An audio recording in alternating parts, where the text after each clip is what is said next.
It was close to midnight when Eliza, a young journalist chasing a story, wandered through the dim streets of her hometown. She had returned after years to write a piece on local urban legends. This time, her research led her to an infamous tale whispered by teenagers around bonfires: the Smiling Man. They said he appeared in places forgotten by light: abandoned alleys, deserted parking lots, overgrown parks. His unnervingly wide grin was enough to shatter courage, and those who lingered often met strange fates, disappearing forever or being found in a mindless stupor, whispering incoherent riddles. Eliza had heard it all as a teenager, but dismissed it as foolish hysteria.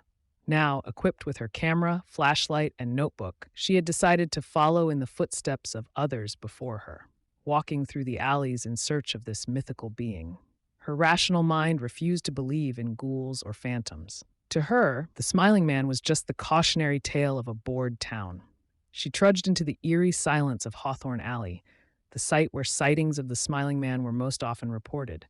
The air was colder here, damp and metallic.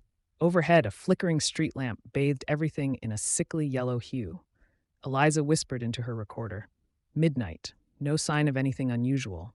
The legend thrives on fear, urban hysteria at its finest. As her voice echoed softly, she caught movement out of the corner of her eye.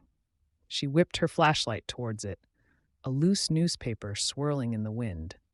She chuckled nervously and moved on. The alley stretched deeper than she remembered. Buildings on either side seemed to lean inward, narrowing her view of the night sky. She began to feel the grip of unease tighten around her, every sound amplified. The soft tap of her own footsteps sounded like a drumbeat, punctuating the growing tension in her chest. At the end of the alley, just before it opened onto the main road, Eliza noticed a figure. It was standing still, too still, bathed in the weak glow of the last street lamp. Her breath hitched. The figure wore a suit, slightly wrinkled, and shoes that shined unnaturally under the light. But what rooted her to the spot was his face. The man's grin stretched unnaturally wide, showing perfectly even, pearly teeth. His lips were thin, curling upward, almost to his ears. His eyes were vacant, gleaming with something unnatural. He didn't move, didn't blink, only smiled. Eliza swallowed hard. "Excuse me, sir. Are you all right?" The figure tilted its head, slowly, as though pondering her question, and took a step forward. Eliza fought the urge to retreat as he stepped closer, the light above him flickering. His grin never wavered, fixed like a mask of malice. Her instincts screamed at her to leave, but her pride as a journalist rooted her to the ground. She forced a smile, her voice trembling. "Sir, do you need help?" The man's shoulders began to shake, and a sound erupted from his throat, a hollow, wheezing chuckle that didn't match the rhythm of his shaking. The grin widened. His body seemed wrong now, jerky and disjointed. Eliza felt her pulse thunder in her ears. "I'm leaving," she whispered, backing away. But as she turned, the man appeared closer, less than 10 feet away. He hadn't moved in the usual sense, no sound of steps, no motion. He was simply there. Panic swallowed her whole, and she broke into a run. Eliza dashed down the alley, her heart hammering, the darkness pulling at her like molasses. She dared to glance back and saw the Smiling Man standing still, grinning up at her. When her flashlight briefly faltered, he was inexplicably closer, his face illuminated only by a nearby flicker of light. The path forward seemed infinite. No matter how far she ran, the main road never appeared. The air grew heavy, suffocating, as though the alley were stretching into some unnatural void. She screamed, hoping someone, anyone, might hear her.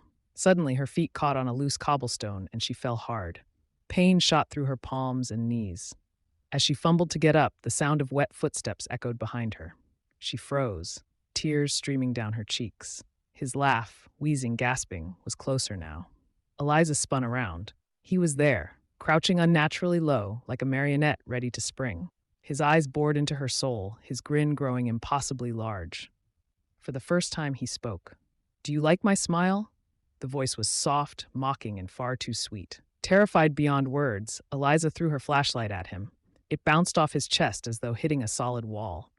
He straightened slowly, his movements smooth yet wrong, as if bones were bending in ways they shouldn't. "Why run when I only want to play?" His voice stretched into a sing-song tone.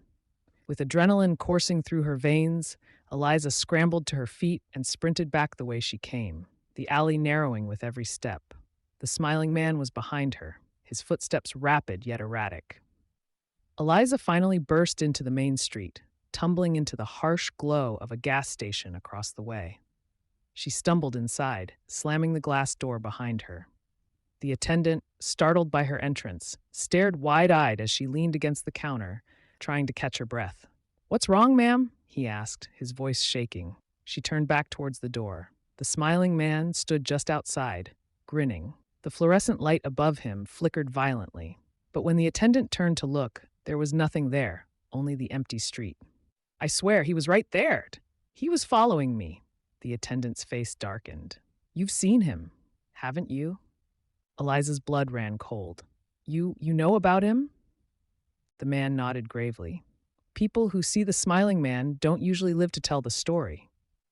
He slid a trembling hand under the counter and pulled out an old photograph. There he was, the same figure, grinning at the camera, surrounded by the shadows of an alley. Eliza's heart dropped. "Where did you get this?" The man hesitated. "I didn't. He left it here." At that moment, the lights in the gas station flickered, and the smile on the photograph seemed to stretch wider. Eliza turned to run, but the reflection in the station's glass door showed him behind her now, closer, looming, and still smiling. Her scream was the last sound heard that night. By dawn, Eliza was gone. Her car left abandoned on the curb, the gas station's doors wide open. And somewhere in the endless web of alleys, the smiling man still waits, grinning.